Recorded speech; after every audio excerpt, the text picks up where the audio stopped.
Hey guys, कैसे हैं आप सब। आई होप आप सब अच्छे होंगे। तो सीधे स्टोरी शुरू करते हैं और आपको मैं इन्फॉर्म कर दूं कि ये इस स्टोरी का लास्ट पार्ट है। जी हाँ, आज से ये ख़त्म और हमारी न्यू स्टोरी बॉडीगार्ड गर्ल शुरू हो जाएगी। तो फ्रेंड्स, सीधे चलते हैं स्टोरी से। रूप की रागनी पार्ट लास्ट। इससे पहले जैसे आपको पता है कि विक्रांत ने नीति को गायब किया था और नीति को एक रूम में बंद कर दिया था और वो उससे शादी करने के लिए तैयारी कर रहा था। इधर नीति और सिया दोनों ही सिया और राया ये सब एक मंजर में फंसे हुए थे। राया और सिया ने प्लान बनाया था कैसे उनके घर के अंदर जाना है और नीति को कैसे बचा के लाना है। जी हाँ, राया और सिया दोनों ही भेष बदल के अंदर जा चुके थे और नियति से मिल चुके थे। नियति अंदर थी, राया को हक की हुई थी और सिया गेट पे खड़ी थी। तभी बाहर हॉल में जहाँ विक्रांत एक दूल्हे के स्टेज पे बैठा हुआ था और वो अपने गार्ड को बोलता है एंग्री से, दुल्हन कहाँ है, लाओ उसे।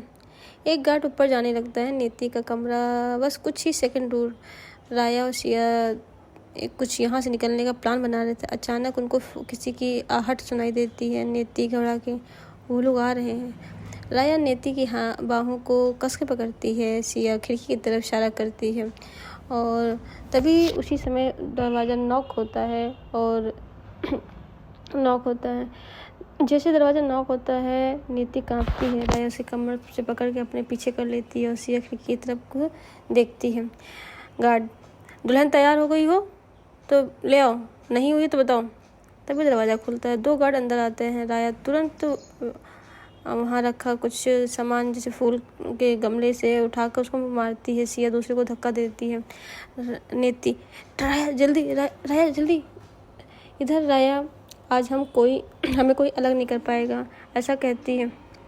तभी इधर राया और नेति तीनों ही कॉरिडोर से भाग रहे थे। पीछे अलार्म बजता है। अलार्म बजते ही गार्ड उनका पीछा करने लगते हैं। राया, एग्जिट कहाँ है राया, एग्जिट। राया को याद आता है कि लेफ्ट विंग वहीं से निकलेंगे, लेफ्ट विंग से निकलेंगे, यानी कि लेफ्ट खिड़की से उधर साइड से निकलेंगे। राया गार्ड को रोकती है। सिया नेति का हाथ पकड़ खिड़की की ओर लेके जाती है। नेति रोते, राया तुम आ रही हो ना, राया हमेशा बस आगे देखो। इधर राया 3 गार्ड से लड़ती है। सिया और नेति खिड़की से कूद जाते हैं। तभी विक्रम हॉल से उतरता है और गुस्से में आग बोला, रुको, भाग कर कहाँ जाओगी, नेति तुमसे मेरी हो।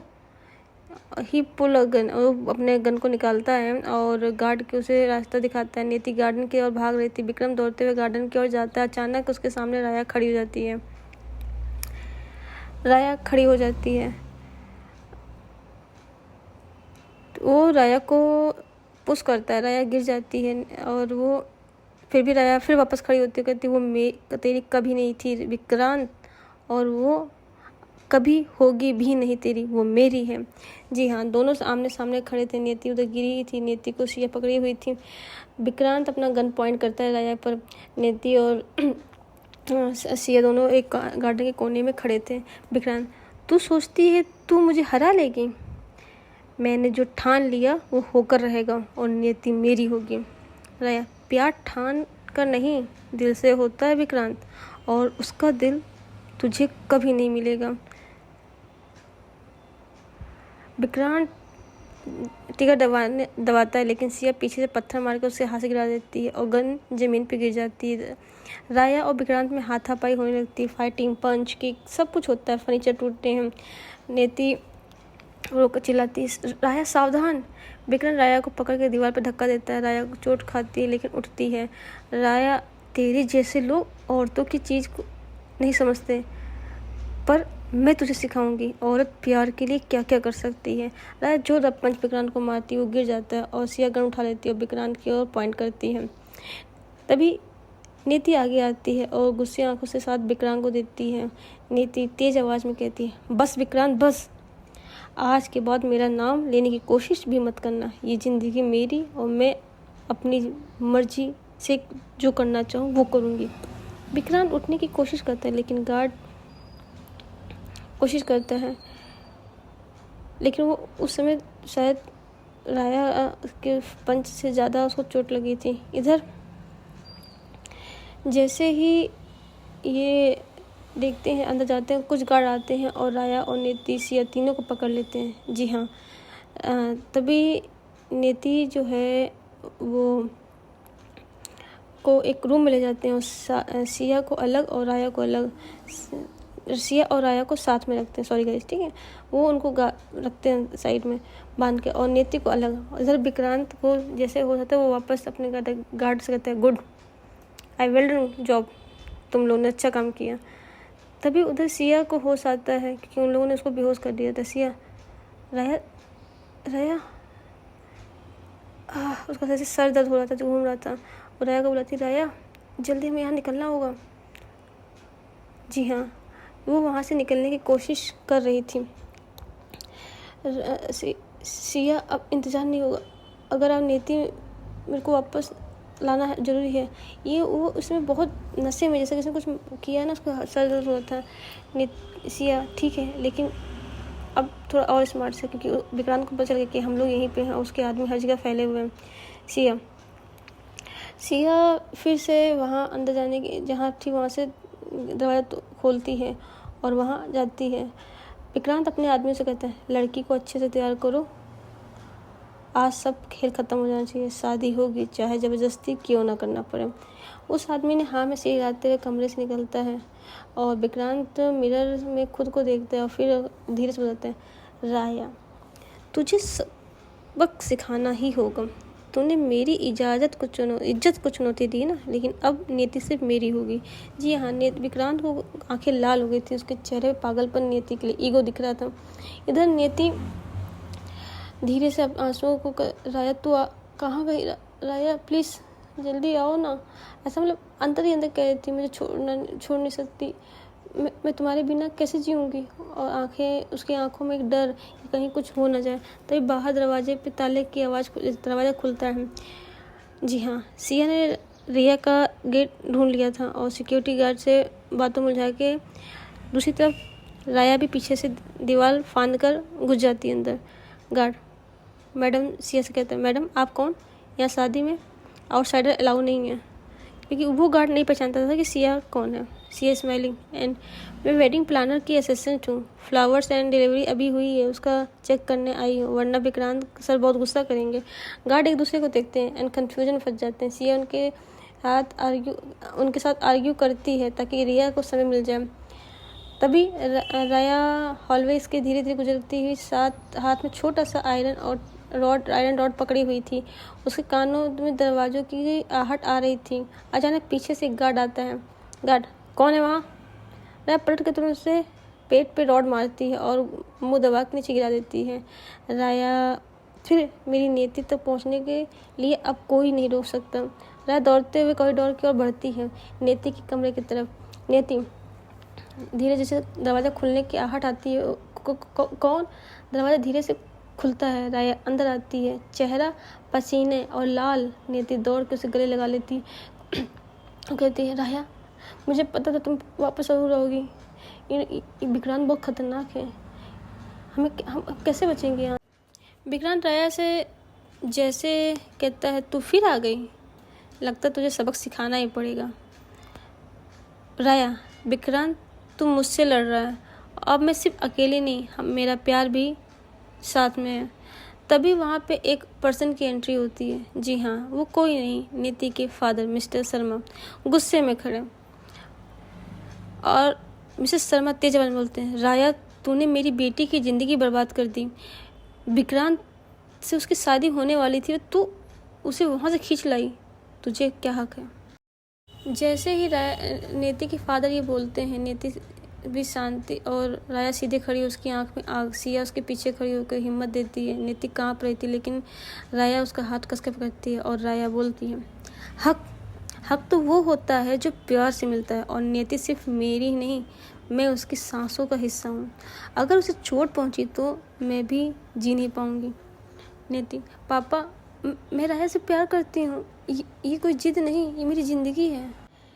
नीति जैसे अपने पापा से ये सब बात कहती है, उसके पापा हैरान होकर उसको देखते हैं। तभी सिया आगे बढ़ती है और सिंपल और साधारण तरीके से बोलती है, सर आप पिता हैं, आप अपनी बेटी की खुशी चाहते हैं, लेकिन अगर वो खुशी राया है तो उसे रोक कर आप सिर्फ उसकी ज़िंदगी तबाह करेंगे। आज नहीं तो कल नीति आपके घर से चली जाएगी, लेकिन अगर आप आज उसका साथ देंगे तो हमेशा आपकी रहेगी। मिस्टर शर्मा की चेहरे पे संघर्ष साफ दिखता है। उनके गुस्सा आंसुओं में बदलने लगता है और धीमी आवाज़, अगर राया मेरी बेटी को इतना चाहती है तो मुझे क्या हक है बीच में आने का। मेरी नियति की मुस्कान मेरी सबसे बड़ी जीत है। और जब ये ऐसी बातें नियति सुनती है, वो भागकर अपने पिता के गले लग जाती है। राया के आंखों में आंसू आ जाते हैं और सिया भी मुस्कुराती है। इधर राया नियति के फादर के सामने आती है। इधर राया नियति के पापा से कहती है, अंकल जी मैं नियति का बहुत ध्यान रखूँगा, नियति की आंखों में एक आंसू नहीं आने दूंगा। तभी नियति के फादर राया के कंधे पे हाथ रखते हुए कहते हैं, बेटा मुझे पता है आप बहुत प्यार करते हो नियति से, लेकिन ध्यान रहे उसे कोई दुख मत देना। राया अंकल का हाथ पकड़ते कहती है, मैं आपको वादा करती हूँ कि उसकी आंखों में एक भी आंसू नहीं आएगा। तभी सिया जो उन्हीं के साथ खड़ी थी, फ्रेंड्स मैं बता दूँ सीन कैसा है। सीन ऐसा है, इमेजिन करिएगा कि एक बड़ा सा बंगलो है, बंगलो के बीचों बीच में हॉल है, हॉल में शादी का पूरा तैयारी चल रही है। ओके, चल रही थी तो बिल्कुल मंडप वो सजा तैयारी थी। वहाँ पे नियति के पापा, उनके बगल में नियति के सामने उनके पापा के सामने राया और राया के बगल में सिया खड़ी थी। सीन कुछ ऐसा था। तभी सिया राया से बोलती है, राया संभल के, विक्रम अभी यहीं कहीं है। जैसे ही ये लोग उधर उधर देखते हैं तब से विक्रम सामने आ जाता है और राया से कहता है, तू नियति को मुझसे लेके जाएगी? तूने क्या समझा कि मैं चला गया? राया बोलती है, अगर वो तू सामने आ गया है तो ये समझ ले इस बार मैं तेरे को नहीं छोड़ूंगी। ऐसा करके राया विक्रम की ओर बढ़ ही रही थी, तभी विक्रम के गुंडे सबको पकड़ लेते हैं। इधर नियति को और सिया को सिर्फ राया और उनके नियति के पापा रहते हैं। तब नियति के पापा विक्रम से कहते, बेटा छोड़ दो इन्हें, ये दोनों एक दूसरे से प्यार करते हैं, अब ये तुमसे शादी करने कोई फ़ायदा नहीं। नियति की खुशी राया है, मुझे मेरी गलती का एहसास हो गया। पर विक्रम इतना गुस्से में था, वो कहता है, हट बुड्ढे, ये कोई खेल नहीं है, नियति मेरी है और मेरी ही रहेगी। जैसे ही विक्रांत नियति के फादर को धक्का देता है, वो गिरने वाले थे, राया दौड़ के उन्हें पकड़ लेती है और बोलती है, पापा आप ठीक हैं? और जब नियति के पापा राया के मुंह से सुनते हैं पापा उसने कहा है, वो उनको देख रहे थे, बेटा मुझे माफ़ कर देना, मुझे नहीं पता था कि ये आदमी ऐसा होगा। नियति के पापा राया को देखते हैं, कहते, बेटा इससे कुछ भी करो, मेरी नियति को इससे दूर कर रखना। राया के पापा ने सॉरी नियति के फादर इतना कहते हैं, राया तुरंत खड़ी होती है, उनको सीधे खड़ा करती, कहती है, नियति इनको संभालो। इधर जैसे ही नियति के साथ उनके सारे गुंडे उन चारों को घेर लेते हैं। विक्रांत कहता है, देख क्या, इन चारों को पकड़ लो, सिर्फ नियति को मेरे पास लाओ, आज तो ये शादी होके ही रहेगी, देखते कौन बचा पाता है। इधर जो गुंडे थे विक्रांत के, वो सिया और राया और उनके फादर को बांधने की कोशिश करती और वो बांध के वहाँ पर बैठा देती। इधर नियति को दुल्हन की तरह फिर से सजाया जाता है और नियति को और विक्रांत अपना आपस होलिया सही करके मंडप बैठता है, तो पंडित को फिर से पकड़ के लाया जाता है और शादी की फिर से शहनाइयाँ बजने लगती हैं। ये सब नियति राया देख रही थी, नियति की आंखों में आंसू, और सिया और राया एक दूसरे देखते कहते कुछ तो करना पड़ेगा। लेकिन राया का जुनून और नियति का प्यार देखते हैं कैसे बजाता है। नियति गुस्से में कहते, विक्रांत तूने मेरी नियति की आंखों में आंसू दिए हैं ना, अब मैं तेरे ही खून के आंसू तुझे ही लिलवाऊंगी। इधर राया पता नहीं कहाँ से उसकी एनर्जी आती है, वो रस्सी को खोलती किसी तरह और उन गुंडों को सफाइदर, फिर वो सिया का हाथ खोलती है और सिया भी गुंडों को इधर मारती है। राया के हाथ में एक लोहे की डंडी लग गई तो उसी से सारे गुंडों को पीट रही थी। इधर वो दौड़ते हुए विक्रांत के पास आती है और विक्रांत को पकड़ती, धक्का देकर जमीन पर गिरा देती है। इधर सिया और नीति तो पापा पर आ जाती है और सिया तो गुंडों पर धड़ाधड़ खूब मुक्के लात मारती ही जा रही थी। विक्रांत, तूने मुझे हरा दिया लेकिन दुनिया को अभी नहीं हरा पाएगी। नीति के पापा तुम्हें स्वीकार कर लिए होंगे लेकिन ये समाज तुम्हें नहीं स्वीकार करेगा, ये बोलते हैं। इधर राया उसकी गर्दन पे एक छड़ी रख देती है और वो भी आँखों में उसकी आग जैसी। दुनिया से मुझे डर नहीं और अगर नियति का पापा मान गया है तो इस वक्त दुनिया भी मान जाएगा। तो ये भी जानना होगा कि उसकी हर खुशी मुझसे ही है। राया छड़ी घुमा के विक्रांत के हाथ में मारती। विक्रांत चीखता है और कहता है, अच्छा छोड़ दो मुझे, मैं यहाँ से चला जाऊँगा, मैं नीति के सामने भी नहीं आऊँगा तुम दोनों के बीच में। तो खुद अपने लिए एक जाल बिछा रही है। इधर राया के हाथ थोड़ा सा खून आ जाता है। वो नीति की तो देखती, नीति की आंखों में आंसू दौड़ गए। मुझे नहीं लगा था मैं यहाँ वापस तुम पे पा पाऊँगी लेकिन तुमने मुझे वापस पा लिया। राया, तुम मेरी ही सांस है नीति, अगर तुम्हें कुछ हो जाता तो मैं जिंदा भी नहीं रह पाती। सिया दोनों देख के मुस्कुराती है, आंखों में उसके आंसू आते हैं। सिया, अब तो यकीन है ना कि प्यार किसी भी ताकत से लड़ सकता है। तीनों एक दूसरे का हाथ पकड़ते हैं। उसके पापा इनको आशीर्वाद देते हैं। लगा अगली सुबह तीनों ही कार में नीति के घर वापस जाते हैं। दरवाज़ा खुलता है। इधर नीति के पापा, उनके चेहरे पे अब थोड़ा गुस्सा तो नहीं कह सकते हैं लेकिन प्यार भी नहीं। नीति के पापा और सब घर आते हैं। उनकी मम्मी कहती हैं, क्या हाल बना रखा है। राया बोलती है कि आप लोगों से आशीर्वाद लेने आए हैं क्योंकि मैं अपनी नीति के लिए हर बार आऊँगी और अगर कुछ हो जाए तो जिम्मेदारी सिर्फ मेरी ही होगी। नीति पापा प्लीज़ इस बार मेरी बात सुन लीजिए, और मैं राया से प्यार करती हूँ उतना आपसे भी करती हूँ लेकिन मुझे नहीं लगता कि मैं यहाँ रह पाऊँगी। उसके पिता का चेहरा फिर बदलता है, उसके हाथ कांपते हैं। वो सिया आगे बढ़ के उनका हाथ पकड़ लेती है। सिया, अंकल जी, एक बेटी की खुशी को मत भूलिए, उसका प्यार, उसकी ज़िंदगी, और आपको भी उसकी ज़िंदगी संवारनी होगी। उनकी आंखों से आंसू निकलने लगते हैं क्योंकि वो मान तो गए हैं लेकिन समाज का डर अभी भी उनकी आंखों में था।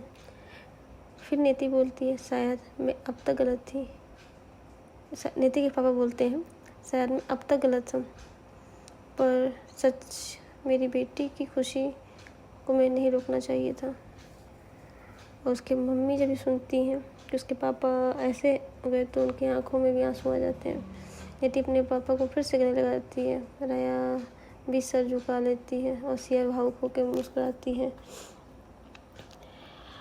घर के आंगन के चारों तरफ एक साथ ही लोग खड़े थे। आकाश में हल्की धूप और विक्रांत को तो वहाँ से ख़त्म ही कर दिया। तभी राया, प्यार कभी डरता नहीं, कभी हारता नहीं, वो लड़ता है और जीतता है।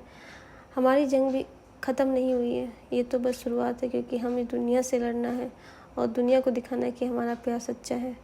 जी हाँ, ऐसा तीनों हाथ पकड़े हुए नीति के पापा सब मुस्कुरा रहे थे।